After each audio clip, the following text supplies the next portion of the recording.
Welcome to the London Free Press Podcast. I'm your host, Rachel Gilbert. It was 20 years ago that the CHL's Team of the Century won the 2005 Memorial Cup.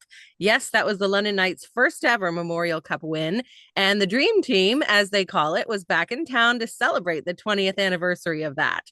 So today I'm talking with London Free Press sports reporter Ryan Pyette about that big milestone and what's coming next for the London Knights. Hey, Ryan, how are you?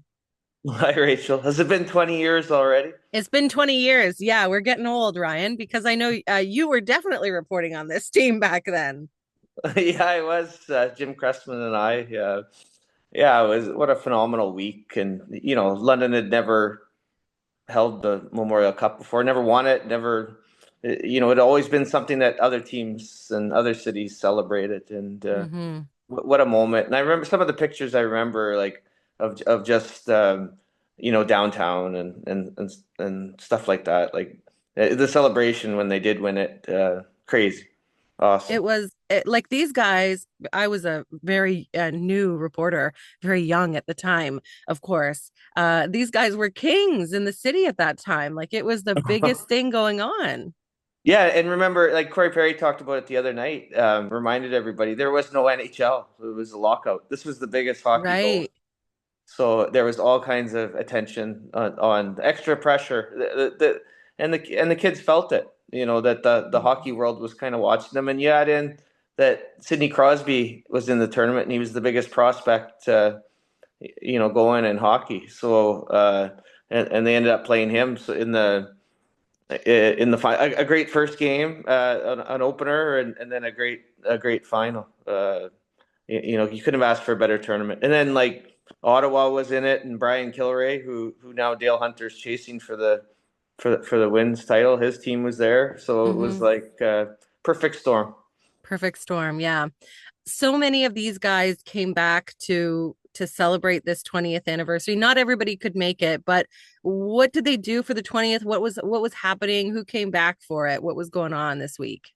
Yeah, there were 16 players and a really impressive turnout, more than at the Team of the Century. When they got named that by the Canadian Hockey League, another great honor a couple of years ago. But this one was on the calendar, and they wanted to make it work so that Corey Perry could be here, and he had played in Buffalo the night before and had a two day gap. So Corey got to get that. That was important. To the guys for him. He's the last man standing in terms of NHL, still playing, right? Almost 40 years old Yeah. and still playing. And a good most if you remember the team, a lot of the guys were there. Captain Danny Surratt and Rob Drummond, Brandon Prust, and Danny Surratt had said like there were guys like Steve Ferry came from Cayman Islands where he lives and works. He was the furthest, and Trevor Kell came from Thunder Bay. But most of the players, say Adam Dennis is running North Bay Battalion, so he had to come a bit of a way from up north too. But most of the guys are still within a drive. Dan Girardi's in the Niagara region, and a lot of the players and a lot of them. Rob Strump's back in London, right? Hmm. So he's been living here for a little while, and so it wasn't too much of a drive, and they had a wonderful dinner together, and upstairs at the restaurant at the arena, and one of the things that struck me 20 years on is that a lot of them brought their kids. Now they have kids. Josh Bolio has a son that's coming up, and he'll be an OHL draft pick fairly soon. I want to say next year. And it was really neat. I think a lot of the kids. Dan Girardi was telling me my son's 15, and he said they went to Buffalo the other night, and he said I played with Corey Perry and Junior, like, and his son was blown away that a guy was still playing, that his Yeah. old dad, old retired NHLer dad. Had, Yeah. had played with was still going. So yeah, it was a great night, and it's for me, and as it would be for you and anybody that reported on that team, it was great to see those guys. They really were a special group. Do they get together very often? Do they keep in touch? I know a lot of, as you said, a lot of them are in this area and even in London, but I mean, it must have been nice for them to see each other. Oh yeah, yeah, I think so.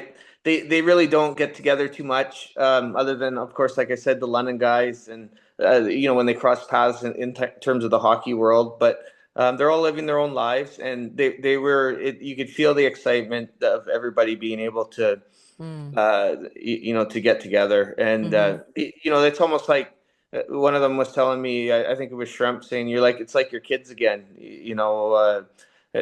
All the stories and the memories kind of come flooding back.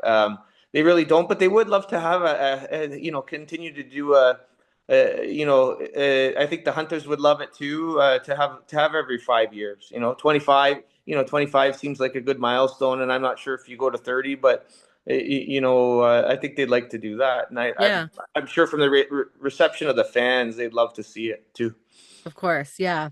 Um, you did speak with Corey Perry, and he and some of the other team, all the team members really got to talk to the current team. So, what was some of their advice to the current London Knights, who are, by the way, are doing almost as well as this 2005 team? Yeah, I was right before they dinner together. Mark Hunter came in and addressed the '05 team, and he says, selfishly, I remember it vividly. He said, selfishly, I want you around these guys because winners know how to talk to players, and you guys are winners. And it was a very inspiring speech. And then I didn't go in the dressing room. I was preparing for the game that night, but I saw a social media clip that the Knights had put out, and it was Danny Severette before they do the who's starting. They do a little thing. Corey Perry read it out, who the starting lineup was. But Danny Severette it wasn't very long, but he talked about, you don't only play for the fans and your teammates and all that, but you play for the '05 team that's so proud and wants to see you guys win. And, he said after to me that, wouldn't it be something if 20 years later, they go to Rimouski. Well, funny enough, Rimouski is Yeah. the host of the Memorial Cup this year. It's funny Wow. how time's a circle kind of thing. And Yeah. to go and win it. And he said, you guys do have and that's for the kids to hear, legends like London legends say, "Hey, you guys can do this too," kind of thing. Mm-hmm. I think that meant a lot to the kids. And he said, you remember that your families and your friends get a lot of joy out of watching a great hockey team play. And I think that came out. And yeah, they went out and squashed Guelph, and they're on a roll. And the current team is a great team. They have to finish the job to be the second best team of all time. Like, obviously Mitch Marner, Kachuk, and Dvorak and those guys. They're the second best team in Knights history right now. And for this team to get there, they're going to have to finish the job that they started in Saginaw last year and just came just short. How many more wins do they need? Because they won't eclipse the 2005 team, but how many more do they need for this season to finish in second? Yeah, not they really only have to win two more games, because the second best regular season team in Knights history is the 2003-4 team. That was most of the guys that were on the team of the century were on that team, and they won 53 games, and that's the Knights second Mm. best. And this team is going to pass that. I'd be shocked unless they lost pretty much all the rest of their games, which I don't think is going to happen. They will be the second best regular season team in Knights history, and one of the best teams. Not too many teams have won 55 games in the OHL in a 68 game season, so they'll be one of the best regular season teams all time. Mm-hmm. Let's go back to Corey Perry just for a second, because it's pretty cool that you got to talk to him. He's still in the NHL. Actually, you know what? A lot of these guys from that team had great careers. A lot of them went to the NHL. Like, is that is that unusual? The number of them who went to the NHL or had big hockey careers after the Knights team. Not on a team like that. I Mm, think when there's a bit of a formula to winning a Memorial Cup, to winning OHL championship. You have to have a certain number of NHL drafted players on your team. You have to have usually a couple of World Junior players, and that sort of thing. And you have to be older. Not too many teams win with a bunch of 16, 17, and 18-year-olds. You have to have 19 and really good 20-year-olds. And that team had it all. And yeah, it was, but you think of the impact. Like, I think what that team learned was you make an impact, right? So Brandon Prust, never really drafted in the OHL and came in and he made an impact in a different way. He was a scrapper and an energy guy. And you saw, he took that to become a famous person. And maybe you think of Montreal and New York, there weren't too many people more famous at that time on a team than Brandon Prust. He really made that work for himself, and he lasted a while. And then, Rob Schremp, who, I was talking to people the other night in Guelph and still can't believe the stuff he could do with a hockey puck and a hockey stick. Like, it was insane, right? Like, but he didn't have a long career, but he did have, he did play a bunch of games. And, Dan Girardi, like I said, like right up there with Corey Perry for length of service. Yeah, he's been retired 4 or 5 years now, which I was surprised because it just felt like on the Rangers or Tampa blue line he was a stalwart and he was always blocking shots, and they found a way. And that's Dan kind of talked to me that the guys that made the NHL kind of found a way to find their role, and that's something that starts in junior hockey. You can't always play first line center or be the starting goalie or whatever, but you have to find your way on. And if you looked at that team, it wasn't just NHLers. The guys went and played pro for quite a while. Nice to see that successful guys like post hockey. They're a lot of these guys are, like I mentioned, Steve Ferry. He's an accountant in Cayman Islands, and they're successful in their fields. And I think part of that is the qualities that make you a winning hockey team often translate into the real world. And yeah, and it can. A lot of them told me a lot of their opportunities post playing career come from some of that, right? Come from being involved in that team and being involved in hockey. Yeah. What do they say about Dale Hunter and learning from him as a coach and a mentor? The team now and the 2005 team. He's had 1,000 wins now. What a milestone for him. The Knights are having milestones all over the place. But what do they say about being coached by the Hunters?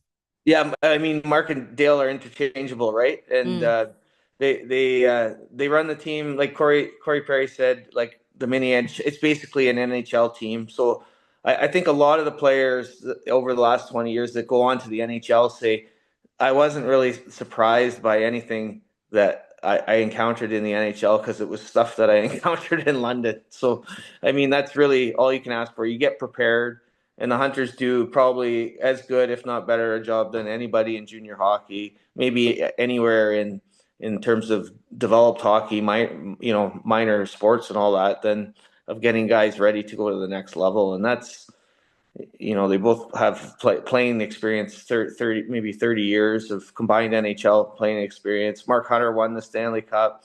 Dale Hunter's one of the, all-time 1,000 points, 3,000 penalty minutes. Everybody knows him in the game and what he did. And they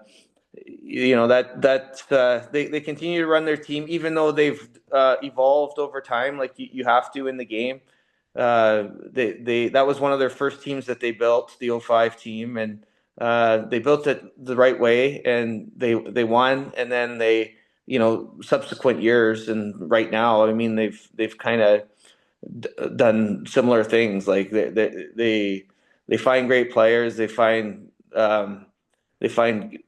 kids that can work together in a system, and they're hard to beat in the playoffs. Yeah. Every team, whether they finish lower in the standings, I haven't seen too many Knights teams in my years go out quietly, Right. and lose quickly. They're very hard to beat. Do the former players keep tabs on the current Knights teams? Yeah, I think so. I think once in a while they'll check the standings, and I've always been told that when they get to when they get to the pros, that people always say, "What was it like playing for the London Knights?" Like if players have never played, players from the Western League, the Quebec League, over in Europe, what was it like to play for the London Knights? The Knights have that kind of cachet in the game of hockey, and I feel like this year I think the team of the century will be following this team a lot more closely just to see. And obviously, I've seen that legendary team. When the team gets to a Memorial Cup, obviously they're busy and working and stuff, but when they get to the Memorial Cup, they make an effort to try to get there. And the Memorial Cup's not, there's been ones in Quebec and Saskatoon and stuff like that. So it's not easy to get to, but you always see that. My favorite story of all time was the Rupert twins go in 2016, getting in a pickup truck and driving out to Red Deer, to watch the team play. And I think they told me they didn't even get a hotel room. They wanted to save money for gas and stuff like that. So they're in Saskatchewan or something and just laid in the back of the truck for 5 hours and got some sleep, and like stuff like that. And so this team here, this '05 team, some of them went to Saginaw last year, and some of them will try to follow. I remember in 2012 when they played in the final in Shawinigan, a plane or something coming in, and there was Perry and Savret and late Kelly Thompson and Preston, all those guys Adam Perry showing up to watch the game, the final. So they do have that connection. It's a special thing, almost like a university, right? Alumni kind of thing, like people that like Michigan or Western or something like that. They have that deep roots with the team. Yeah. All right. What's next for the current team, the current Knights team? We're gunning for another Memorial Cup, of course. Yeah, just like the '05 team, they clinched first place pretty early so they can rest some guys. But Rachel, the thing about this team that I've always found incredible this year is, as much as they have your stars, Easton Cowan, Sam Dickinson, Oliver Bonk, Casper Haltonen, Denver Barkey, when these guys don't play, the team still wins. And I think that's why you see the record they have and what they're going to achieve this year is they throw in guys that played junior B all year or haven't played much. And these guys play at such a high level. I believe it's because they practice at such a speed and high level that when they get in, it's not overwhelming. Mm-hmm. And they still win games. Like at the World Junior, you think of the World Juniors, the 5 guys were gone. Almost all of Canada's power play was from the London Knights, and a couple of Finns. And when they were gone, London was still beating Kitchener and Windsor, who hadn't really lost hardly any players. And those are the 2 other best teams in the league. And that's, if you can beat guys without your top stars, beat these other top teams, like who's going to beat you in the playoffs in a 7-game series? Yeah. And that's what the scouts and the people in hockey are saying.